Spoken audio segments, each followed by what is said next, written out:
कैसे हैं बच्चे सब? मतलब कोई बोलने वाला तो है नहीं, मान लेता हूँ ठीक ही होंगे, है ना?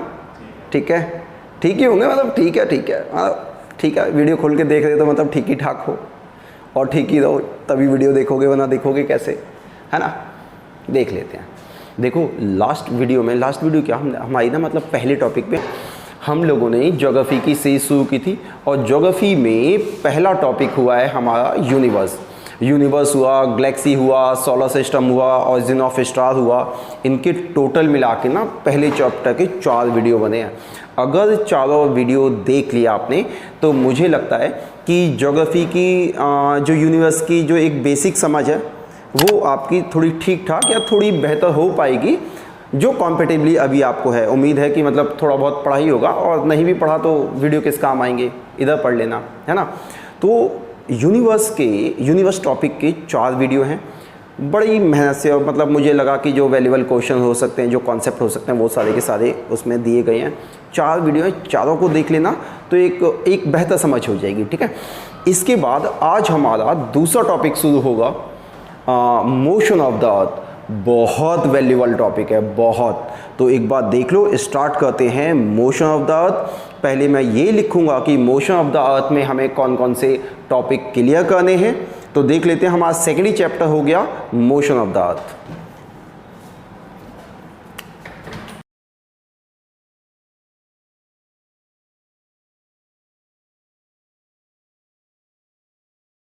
पृथ्वी की गतियां में देखो कौन कौन से हेडिंग्स क्लियर करनी है। इसमें हमें पढ़ना है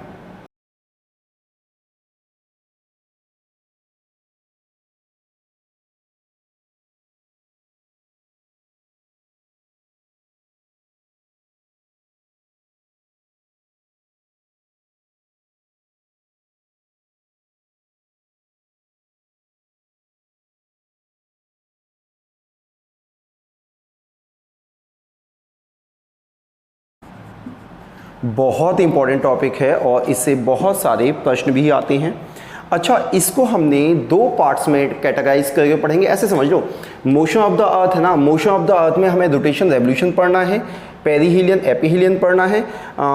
लेंथ ऑफ द डे में हमें दिनों रात देखना है, तो हमें पूरी अर्थ देखेंगे कि सन के अकॉर्डिंग कैसे कैसे वो मूव कर दिया। चेंजेस ऑफ द सीजन में भी देख लो हमें क्या क्या अंदर पढ़ना है।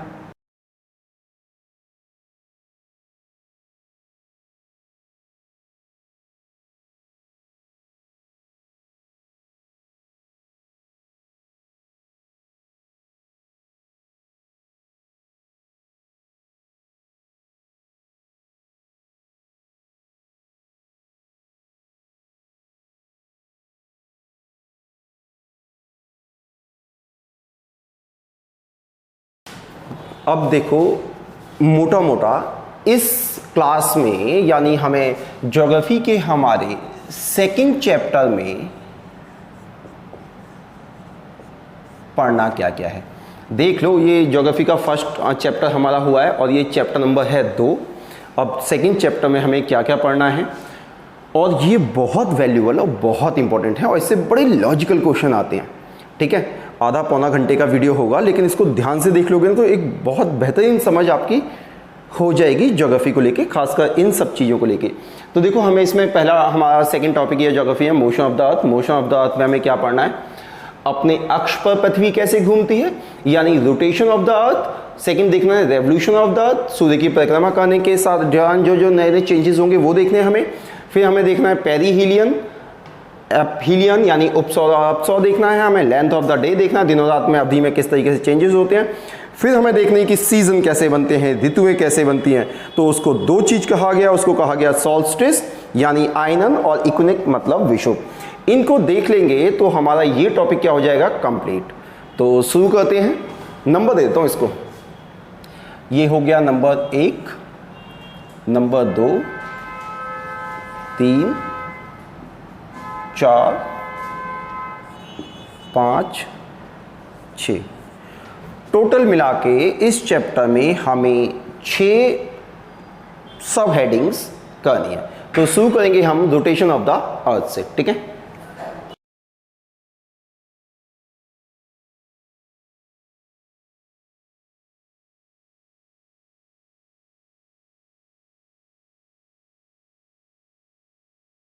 Earth has two type of motion, देख लो।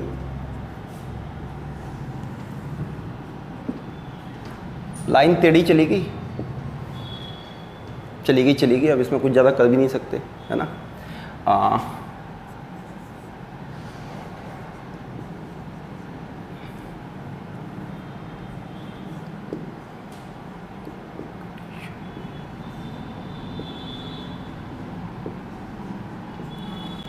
देखो रोटेशन ऑफ द अर्थ होता है, दा लगता है क्योंकि ग्रामर की क्लास नहीं है तो मैंने शॉर्ट कर दिया रोटेशन ऑफ अर्थ, ठीक है। वैसे अगर इंग्लिश में है तो दा लगा लेना इधर।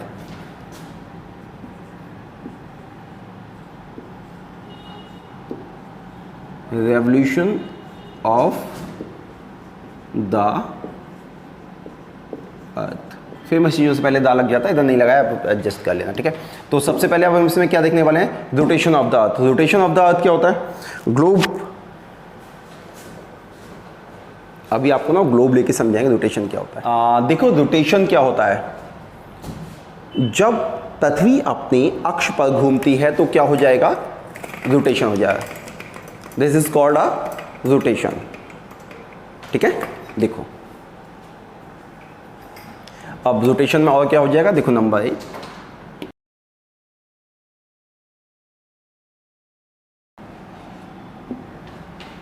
रोटेट ऑन इट्स एक्स, तो क्या हो जाएगा,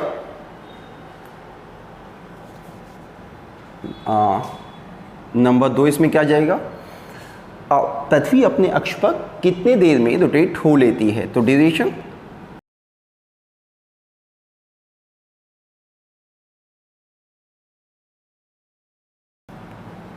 ठीक,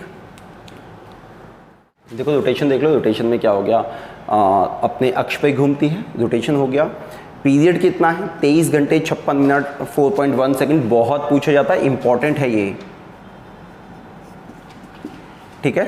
अगला ये भी बहुत इंपॉर्टेंट है कि कहां से कहां घूमती है, पश्चिम से पूर्व की तरफ,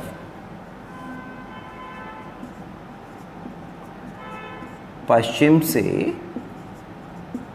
पूर्व की तरफ घूमती है, ठीक है। और इसी से क्या होता है, दिन और रात बनते हैं, दिन और रात का निर्माण। पता चल गया, अपने अक्ष पे घूमने को ही क्या कहते हैं, जब पृथ्वी अपने अक्ष पे घूमेगी तो उसे रोटेशन कहेंगे।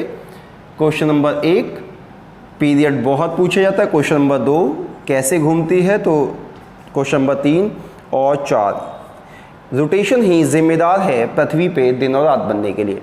अब हम देख लेते हैं revolution of the earth. Revolution क्या होता है, जब अर्थ सूर्य के चारों तरफ रिवॉल्व्स अराउंड द सन, क्या हो जाएगा, रेवोल्यूशन हो जाएगा, ठीक है। देखो रेवोल्यूशन में क्या क्या है, रेवोल्यूशन को हम कैसे समझ सकते हैं, रेवोल्यूशन क्या होता है, सूर्य की परिक्रमा,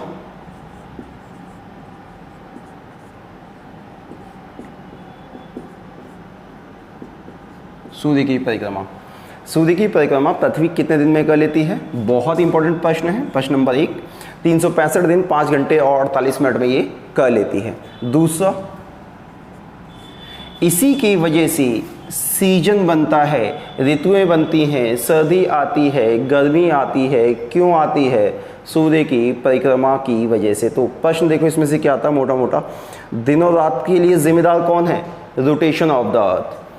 सीजन के लिए कौन जिम्मेदार है, मोशन ऑफ द अर्थ, ठीक, मोशन नहीं, रेवोल्यूशन ऑफ द अर्थ। जब रेवोल्यूशन ऑफ द अर्थ होगा तो क्योंकि फिक्स पैटर्न में अर्थ नहीं घूमती, ये इलेप्टिकल वे में घूमती है। देखो ये सन है, ये सन है, अर्थ का जो घूमने का पैटर्न है वो कुछ ऐसे है, अर्थ कुछ ऐसे घूम रही है। अच्छा, ये डिस्टेंस ज़्यादा है रेदर देन दिस डिस्टेंस। अगला ही हमारा टॉपिक है वो क्या है, पेरीहिलियन एपहिलियन। इसका मतलब है,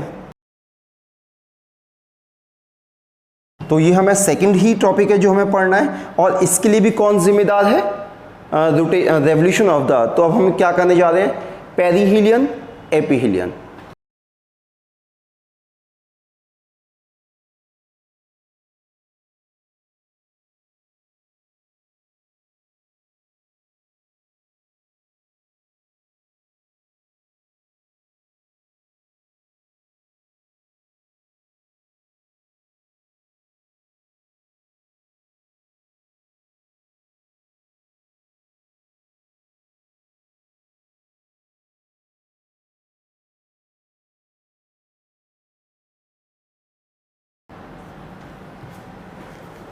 देख लेते हैं what is a perihelion, एपहीलियन and उपसौर, और अपसौर क्या है। देखो ये टोटल का टोटल अर्थ की रेवोल्यूशन पे डिपेंड करता है। अब पेरीहीलियन क्या है, जब अर्थ सन के सबसे ज़्यादा नज़दीक रहती है, और ये जो कंडीशन है और एक ये कंडीशन है, इन दोनों ही कंडीशन में अर्थ जो है वो सन के सबसे नज़दीक रहती है। अच्छा, अब ना एक नेचुरल सा क्वेश्चन है, अगर अर्थ सबसे ज़्यादा नज़दीक रहती है तो अगर बच्चों से पूछ लो कि बताओ गर्मियों में सूर्य अर्थ के नज़दीक होगा या सर्दियों में सूर्य अर्थ के नज़दीक होगा, तो ज़्यादा जवाब पता है कैसे आता है कि गर्मी ज़्यादा पड़ती है तो इसका मतलब है कि सूर्य पृथ्वी के नज़दीक आ गया है। लेकिन इसका इससे लेना देना नहीं है। क्यों? क्योंकि जब सूर्य पृथ्वी के नज़दीक आया होता है तो उस समय वो साउदर्न हेमिस्फीयर में होता है, यानी दक्षिणी गोलार्ध में चमक रहा होता है। तो दक्षिणी गोलार्ध में तो भीषण गर्मी होती है, हमारे यहाँ सर्दी चल रही है, इसलिए सूर्य का प्रकाश हम तक सीधा नहीं पहुँचता है सूर्य पृथ्वी के नज़दीक होने के बाद भी। तो देख लो,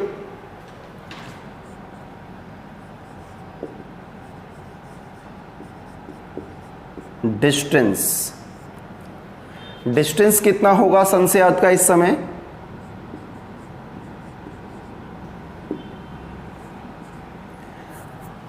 $14.70 करोड़ किलोमीटर का डिस्टेंस होगा। ठीक है,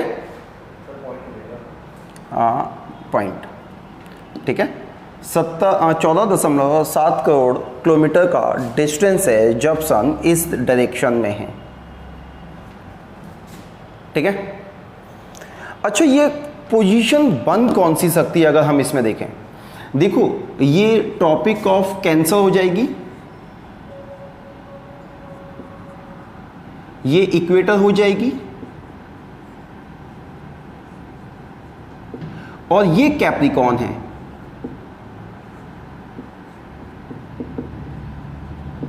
कैप्रिकॉर्न, यानी इस समय सूर्य की पोजीशन कैप्रिकॉर्न पे होती है, कैप्रिकॉर्न से थोड़ा ऊपर। और ये बात होती है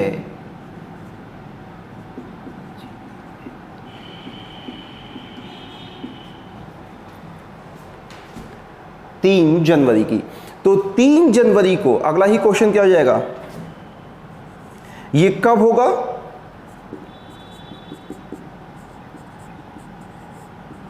यानी सन अर्थ के सबसे नजदीक होगा 3 जनवरी को। ठीक। अच्छा, अब अर्थ सन से सबसे ज्यादा दूर कब होगा?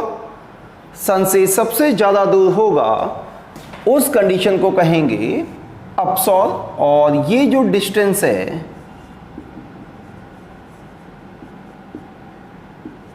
ये है 15.20 करोड़ किलोमीटर। अच्छा, ये कब होगा? ये होता है जब सन, पहली बात कब होगा? 4 जुलाई को।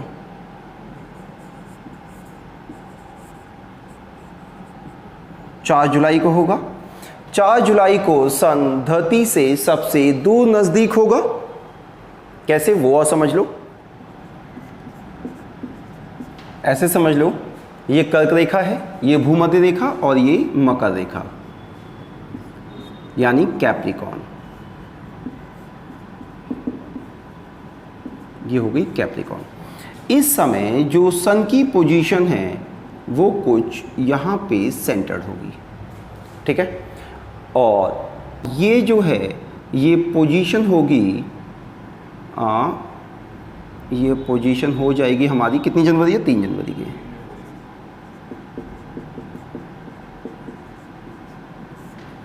देखो, अब जो बच्चों का क्वेश्चन है ना कि सन नज़दीक है तो हमें गर्मी क्यों नहीं लगती? देखो, इंडिया की जो पोजीशन है वो यहाँ पे है। इंडिया की पोजीशन कहाँ है? कैंसर पर है। और इस समय सूर्य की पोजीशन कहाँ है? साउदर्न हेमिस्फीयर में है। ये नॉर्दर्न हेमिस्फीयर और ये साउदर्न हेमिस्फीयर। इस समय जो सन चमक रहा है वो साउदर्न हेमिस्फीयर में, और जब साउदर्न हेमिस्फीयर में तो हमारे यहाँ जाड़े पड़ रहे होते हैं। क्यों? वहाँ तक सूर्य का प्रकाश सीधे नहीं पहुँच पाता है, इसलिए क्या होगा, नज़दीक आने के बाद भी हम सूर्य की भीषण गर्मी से बचे रहते हैं, क्योंकि सन की पोजीशन इस समय यहां पर है। ठीक है, फोन कर दो ऑफ। सूर्य की पोजीशन कहाँ है, सूर्य की पोजीशन इस समय मकर रेखा पे, कैप्रिकॉर्न पे है, पास में है, लेकिन दक्षिणी गोलार्ध में है, इसलिए हमें गर्मी महसूस नहीं होती। अब देखो क्या है, इस समय सन की पोजीशन कितनी है, ये जुलाई की बात है, जुलाई की बात है ना। देख थोड़ा सा इसको और ऊपर कर दो।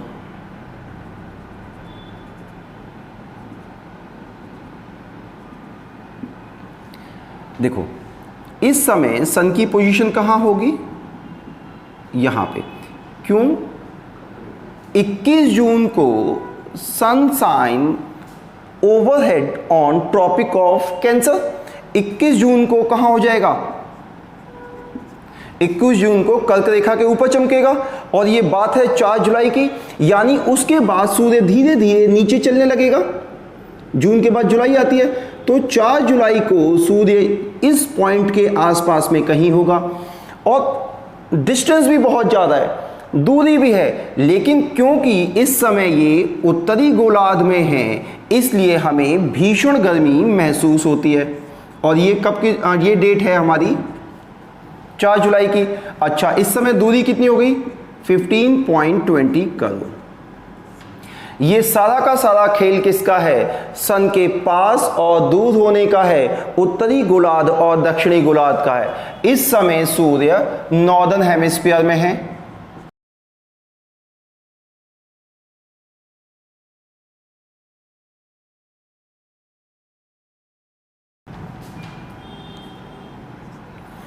इस समय सूर्य उत्तरी गोलार्ध में चमक रहा होता है, और वो भी ओवरहेड, सीधा का सीधा कैंसर के आसपास। तो क्या होगा, डिस्टेंस होने पे भी ऊष्मा उत्तरी गोलार्ध को ज़्यादा मिलती है, इसलिए हमें लगता है कि सूर्य पास है, जबकि उसका रिलेशन उलट है।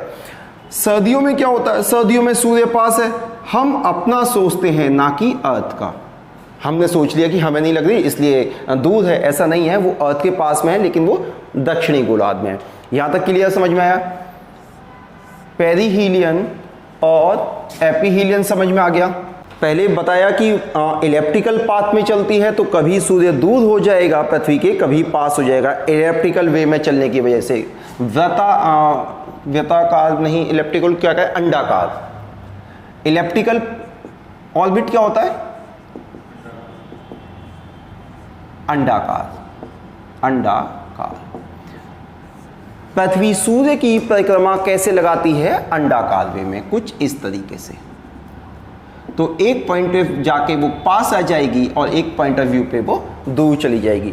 तो ये था हमारा पेरिहीलियन और एपीहीलियन। पेरी अपसॉर मतलब दूर हो जाएगा, और ये पास हो जाएगा। और ये सर्दियों की स्थिति होगी, विंटर में होगा ये अप, और ये अप है, ये आ है।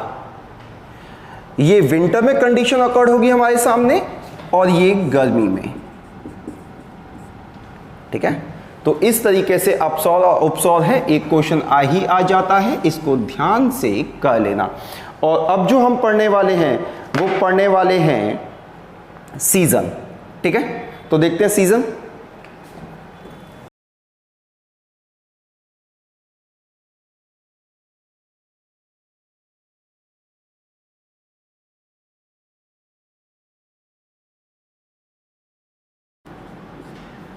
रात और दिन की अवधि। देखो रात और दिन की अवधि किस किस चीज पे डिपेंड करती है वो देखते हैं। ये टोटल का टोटल डिपेंड करेगी रेवोल्यूशन पर। ये किस पे डिपेंड करती है,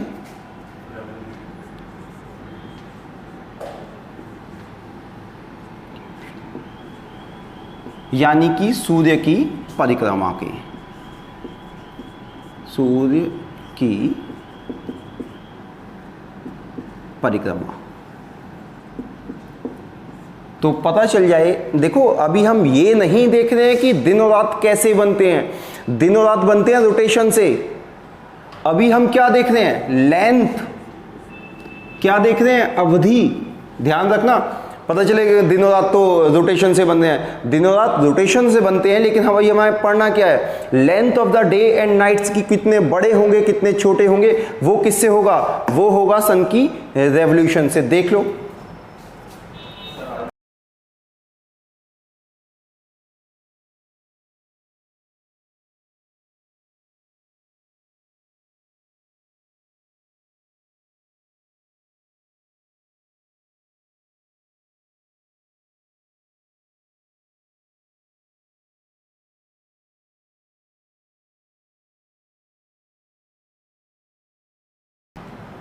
देखते हैं कि सन का रेवोल्यूशन कैसे कैसे होता है और दिनों रात कैसे कैसे इसमें अफेक्टेड होते हैं। ठीक है, देखो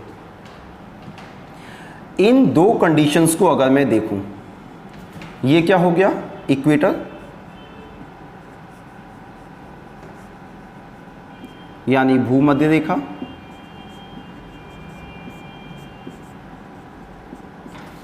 ये क्या हो जाएगी, कर्क रेखा यानी कैंसर, ये क्या हो जाएगी, कैप्रिकॉन यानी मकर। ठीक है, अब सन कहां कहां पे एग्जिस्ट करेगा वो चीजें देख लेते हैं। हम मान लेते हैं कि ये क्या है, ये 22 सितंबर है, 22 सितंबर है। ठीक है, 22 सितंबर को sun shine perpendicular on the tropic of equator, सीधा का सीधा कहां चमक रहा है, इक्वेटर चमक रहा है। इसका मतलब है कि अब हमारे यहाँ सर्दियां शुरू होंगी, तो ये देखो रोटेट करती हुई अर्थ कहाँ पहुँच रही है, अर्थ पहुँच रही है यहाँ, और अब ये सन किस पे आ जाएगा, ये आ जाएगा कैप्रिकॉन पे। कैप्रिकॉन मतलब मकर, सबसे नीचे लाइन कौन सी है, मकर। और ये मकर रेखा पे किस दिन होगा, ये होगा 22 दिसंबर को, 22 दिसंबर को। 22 दिसंबर को हमारे यहाँ भीषण ठंड पड़ रही होती है। क्यों, क्योंकि सूर्य तो दक्षिणी गोलार्ध में चला गया ना। ऐसे देखो,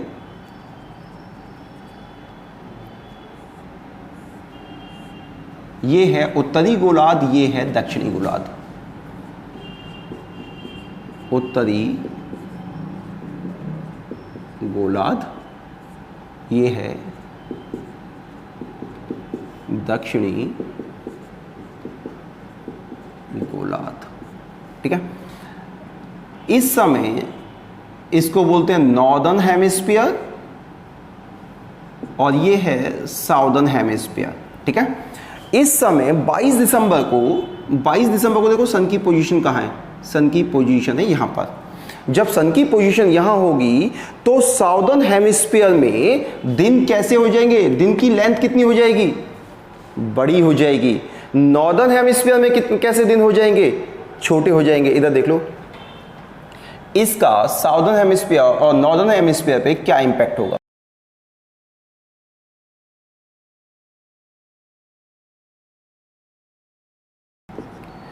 इस कंडीशन में जब सूर्य सीधा ऊपर चमक रहा है कैप्रिकॉन के, तब नॉर्दर्न हेमिस्फीयर और साउदर्न हेमिस्फीयर में क्या अंतर है। एक कंडीशन देखो ये बनेगी, एक कंडीशन ये बनेगी, दोनों तो कॉमन रहेंगी। अब देख लो, उत्तरी गोलार्ध और दक्षिणी गोलार्ध में क्या होगा। Number 1, day is bigger than nights. सूर्य कहां है, When sun shine over hand Capricorn, इसका मतलब है कि सूर्य कहां,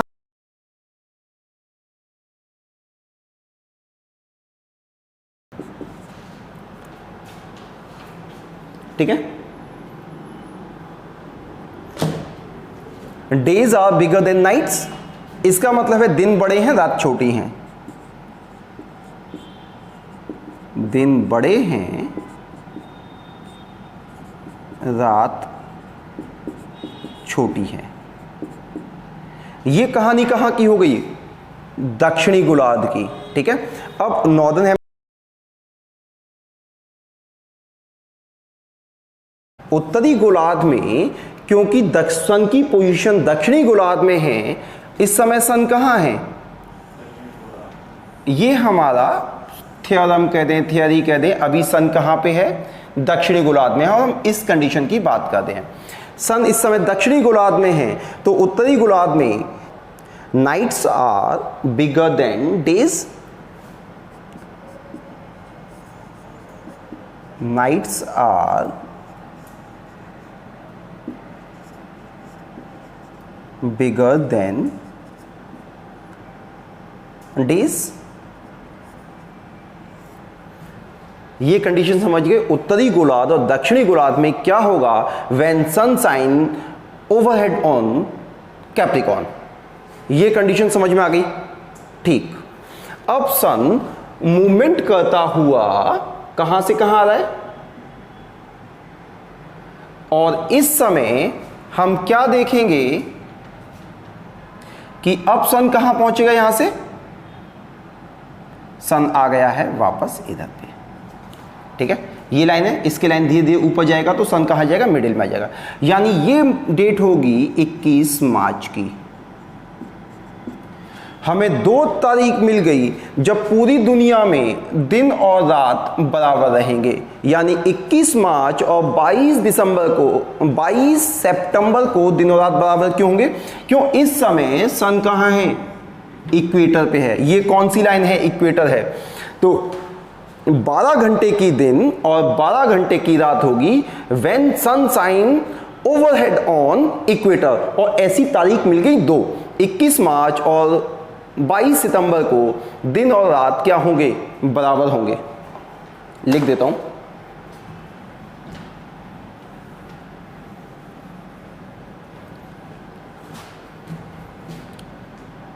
इक्कीस मार्च और 20, यार अभी ये भी ना, 21 मार्च और 22 सितंबर को दिन रात बराबर, कैसे लिखते हैं बराबर होंगे पूरी दुनिया में। आपसे ये पूछा जाता है कि दिन और रात पूरी दुनिया में बराबर कब होंगे? When shine overhead on tropic of equator. और ऐसी हमें 2 तारीख मिल गई, 21 मार्च और 22 सितंबर। ठीक है, 22 दिसंबर को कहां होता है? सन मकर रेखा के ऊपर होता है, ये भी मिल गया। अब धीरे धीरे सन फिर से शिफ्ट करना शुरू करेगा और सन कहां पहुंच जाएगा? अब सन पहुंच गया है कैंसर पर, यानी कर्क रेखा पे। कर्क रेखा पे पहुंच गया ना सूर्य। अब देखो क्या होगा, जब कर्क रेखा पे पहुंच गया है, इसका मतलब है कि सूर्य उत्तरी गोलार्ध में है। देखो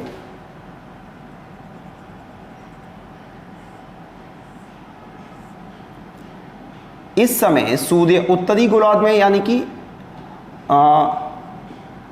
नॉर्दर्न हेमिस्फीयर में है, उत्तरी गोलार्ध में। और जब सूर्य उत्तरी गोलार्ध में होगा और हम कहां पे हैं? कर्क रेखा भारत को 2 हिस्सों से काटती है, पता ही ना सबको यार, समझो भीषण गर्मी पड़ जाती है। यानी कि इस समय ये जो कंडीशन है वो क्या हो जाएगी? उलट हो जाएगी। लिखने की आवश्यकता नहीं है, मैं बोल ही देता हूं। देखो, days are bigger than nights. अभी क्या है? अभी क्या अप्रैल चल रहा है ना, अब कल चल रहा है, देखो अब धीरे धीरे दिन बड़े होने शुरू हो गए। 21 जून को कर्क रेखा के ऊपर सूर्य चमकेगा, तो होगा क्या, उस समय उत्तरी गोलार्ध में दिन बड़े होंगे और रातें छोटी होंगी। तो सीधा सा फंडा ये है कि जहां पे सन होगा वहां पे दिन बड़े हो जाएंगे, दूसरे हिस्से में रातें बड़ी हो जाएंगी। और जब पूरी पृथ्वी के बराबर हिस्से, देखो इक्वेटर मतलब पूरी अर्थ को divided into 2 part, northern hemisphere and southern hemisphere.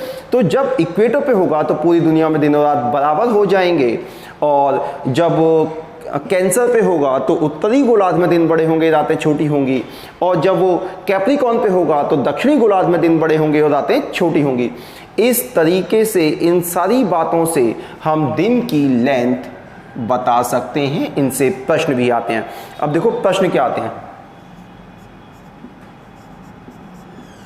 प्रश्न हो गए हमारे 4। सूर्य कर्क रेखा पे कब चमकता है? 21 जून, पहला प्रश्न। सूर्य मकर रेखा पे कब होता है? दूसरा प्रश्न। सूर्य भूमध्य रेखा पे कब होता है? ऐसा साल में 2 बार होता है, एक बार आते समय और एक बार जाते समय। तो 21 मार्च और 22 सितंबर को, देखो 21 मार्च को हमारे यहां बसंत शुरू हो जाता है और 22 सितंबर से पतझड़, ठीक है। और इसी से क्या बनती है? इसी से बनती है ऋतुएं। लेकिन अभी क्योंकि हम लेंथ ऑफ डे कर रहे हैं तो 4 डेट याद रखनी है आपको, 21 जून, 22 दिसंबर, 21 मार्च, 22 सितंबर। और अब हम करेंगे सीजन ऑफ द सीजन, ऋतुएं, वो भी सन की परिक्रमा पे ही आधारित हैं। अभी आपको length of day and night समझ में आएगा, उम्मीद है। इसके बाहर प्रश्न नहीं आना, और ये बहुत इंपॉर्टेंट है बेसिक समझ के लिए भी। तो 2-3 बार घुमा घुमा के देख लेना, सारा क्लियर हो जाएगा। आज के लिए नहीं, अभी तो और पढ़ाऊंगा, ठीक है। बेसिकली सीजन हमारी कौन कौन सी हो गई? सीजन हो गई हमारी 4, और सीजन भी सन की पोजीशन पे डिपेंड करती हैं। सीजन भी सन की पोजीशन पे डिपेंड करती हैं। मैं कोई आपको इसमें लिखवाने नहीं जा रहा हूं, केवल सन की पोजीशन समझाऊंगा और उसके हिसाब से आपको सारा का सारा कॉन्सेप्ट क्लियर होगा। लिखा हुआ तो किताबों में है, बस सन की पोजीशन नहीं समझ में आती कि कैसे घूमेगा। तो हम केवल पोजीशन देखेंगे और हमें समझ में आ जाएगा कि ये क्या क्या है, इनसे प्रश्न कैसे आते हैं। तो वही हमें सन बनाना पड़ेगा यहाँ पर।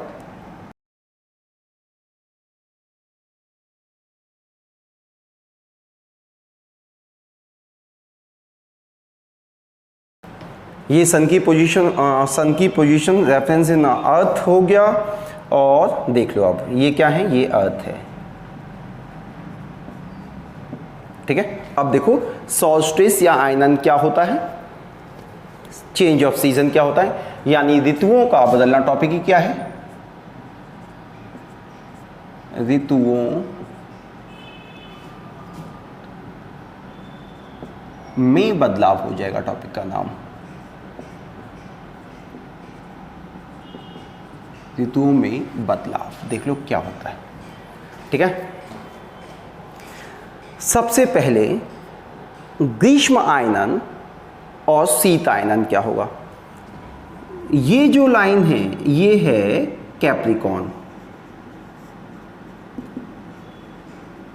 यानी कि मकर रेखा। When sun shine overhead on Capricorn, और ये कंडीशन बनेगी 22 दिसंबर को, 22 दिसंबर को बनेगी। तो यानी कि हमारे यहाँ 22 दिसंबर को हम क्या कहेंगे इसको? शीत आयनन। हमारे यहाँ क्या शुरू हो गई? सर्दियाँ शुरू हो गई। सॉल्स्टिस मतलब आयनन मतलब कि सन की पोजीशन नॉर्दर्न हेमिस्फीयर में है या दक्षिण हेमिस्फीयर में है। तो सॉल्स्टिस ये बताता है कि वेयर सन इज, तो सन कहाँ है? दक्षिणी गोलार्ध में है और 22 दिसंबर की है। इसी को हम क्या कहेंगे? शीत आयनन या विंटर सॉल्स्टिस। और इस समय हमारे यहाँ भीषण सर्दी पड़ रही होती है, क्यों? सूर्य तो दक्षिणी गोलार्ध में है, ठीक। उसके बाद देखो सन ऐसे आएगा, और इस समय sun shine perpendicular on the equator हो जाएगा, यानी भूमध्य रेखा पे आ जाएगा। भूमध्य रेखा। भूमध्य रेखा के बाद जब ऐसे ऐसे सन जा रहा है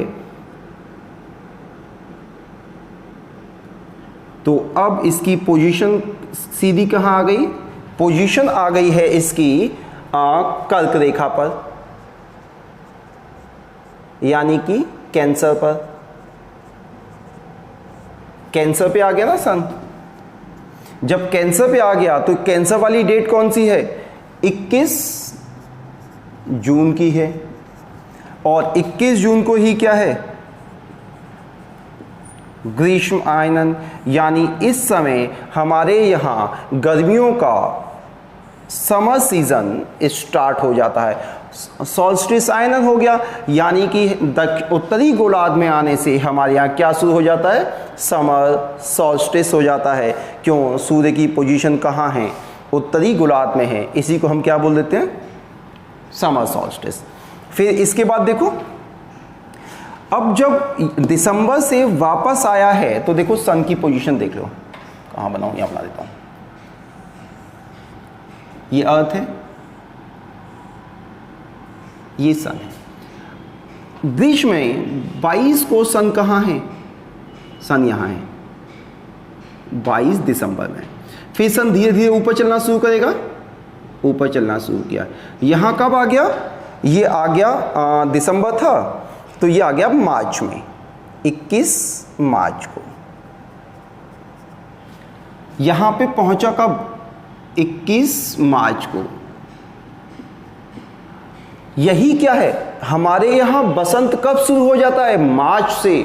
नवरात्रे आते हैं ना तो नया साल शुरू हो जाता है, इसी को हम कह देते हैं वसंत ऋतु। यानी कि ये शुरू हो गई हमारे पास में 21 मार्च से। When sun shine overhead on equator, equator पे आया ना, भूमध्य रेखा पे आया ये, भूमध्य रेखा पे आया तो क्या हो गया हमारे यहाँ? बसंत ऋतु शुरू हो गई। इसी को स्प्रिंग इक्विनॉक्स, विषुव, विषुव मतलब when sun shine perpendicular on tropic of equator, उसको विषुव बोलते हैं। ठीक है। अच्छा, अब 21 के बाद ये ऊपर जाना शुरू करेगा और 21 जून को कहाँ आ जाएगा? कर्क रेखा पे आ गया। तो देखो 21 जून को ये कर्क रेखा पे आ गया तो ग्रीष्मायनन शुरू हो गया। जून के बाद 21 जून के बाद सूर्य फिर नीचे आना शुरू हो जाएगा और 22 सितंबर को फिर से कहाँ पहुँचेगा? भूमध्य रेखा पे। तो भूमध्य रेखा पे 2 बार आता है। जब दूसरी बार भूमध्य रेखा पे आएगा तो देखो सितंबर तक हमारे यहाँ बारिश बंद हो चुकी होती है, पतझड़ शुरू हो जाता है, पेड़ों से पत्ते गिरने लगते हैं। सूर्य दक्षिणी गोलार्ध में धीरे धीरे जा रहा है। सूर्य के पत्तों को ना तो पूरा प्रोटीन क्या मतलब विटामिन और मिनरल्स नहीं मिलते हैं, पानी बरसात खत्म हो चुकी है और धूप मिल नहीं रही है, तो वो क्या होगा? वो उनके धीरे धीरे वो पत्तियां क्या कर देंगे? गिरा देंगे। और यहीं से शुरू हो जाता है 22 सितंबर से फोटोसिंथेसिस में धीरे धीरे क्या जाती है? कमी आ जाती है। और ये कब होता है? 22 सितंबर। तो 22 सितंबर से हमारे यहाँ क्या? पतझड़ शुरू हो जाता है। और 22 सितंबर के बाद जैसे जैसे सूर्य नीचे चलने लगता है और हमारे यहाँ 22 सितंबर के बाद क्या होने लगती है? भीषण सर्दी शुरू होने लगती है। तो आपको पता चला चेंज ऑफ सीजन कैसे होता है? सन की पोजीशन के अकॉर्डिंग चेंज ऑफ सीजन चलता है। ठीक है। चेंज ऑफ सीजन, सबसे पहले ग्रीष्मायनन, शीतायनन। ग्रीष्म कब होगा? जब सूर्य कर्क रेखा पे होगा। गर्मी बढ़नी शुरू हो जाती है, कर्क रेखा पे होगा। शीतायन उसके बाद सूर्य देखो जून के बाद नीचे आना शुरू हुआ, नीचे आना शुरू होगा तो पतझड़ हो जाएगा। उसके बाद सीधा कहाँ आएगा? कैप्रिकॉन पे। कैप्रिकॉन पे आएगा तो कंडीशन ये वाली हो जाएगी, सर्दियाँ शुरू हो जाएंगी। 4 ही कंडीशन बनती है। सूर्य एक बार नीचे से ऊपर जा रहा है, नीचे से सूर्य ऊपर गया तो आया भूमध्य रेखा पे, मार्च में आएगा, मार्च में आएगा बसंत शुरू हो गई। फिर और ऊपर जाएगा, बरसात आएंगी, जून में अच्छी खासी गर्मी शुरू हो जाएगी। गर्मी शुरू होने के बाद सन फिर से डाउनवर्ड आना शुरू हो जाएगा और धीरे धीरे बरसात भी चली जाएंगी। और सितंबर से क्या शुरू हो जाएगा? पतझड़ शुरू हो जाएगा। पतझड़ शुरू होने के बाद धीरे धीरे से सन फिर नीचे आ रहा है, मकर रेखा पे आएगा तो हमारे यहाँ भीषण सर्दी शुरू हो जाएगी, शीतायनन शुरू हो जाएगा। तो ये सारा का सारा सन की पोजीशन पे चेंज है, चेंज ऑफ सीजन, ऋतुओं में बदलाव कैसे आया ये भी सन की पोजीशन पे है। और ये भी रेवोल्यूशन पीरियड के तहत हम इसको देख सकते हैं। और ये भी कौन कर रहा है, ये भी कर रहा है मोशन ऑफ द अर्थ। तो आपसे क्वेश्चन क्या है, ये पूछ लेगा ग्रीष्मायनन क्या है, नंबर 2 शीतायनन क्या है, या सॉल्स्टिस क्या है। उसके बाद पूछता है विषुव क्या है, और विषुव के टाइप पूछ लेता है। चेंज ऑफ सीजन में इतना ही, डेट्स भी पूछता है, इनके नाम भी पूछता है, तो इनको अच्छे से लर्न कर लेना है।